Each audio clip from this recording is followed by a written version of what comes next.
What happened?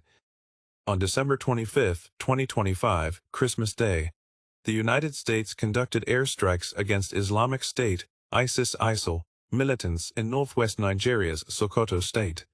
The strikes were announced by U.S.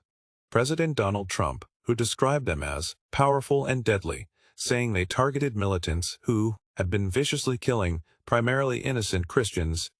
Coordination with Nigeria. The U.S. military coordinated the operation with Nigerian authorities. Nigeria's foreign ministry confirmed ongoing security cooperation, including intelligence sharing and strategic coordination to address terrorist threats and violent extremism. Abuja emphasized the partnership was consistent with international law and respect for Nigeria's sovereignty. Targets and group involved. The strikes focused on Islamic State-linked militants, likely including IS Sahel province cells, for example, La Korawa, present in the region.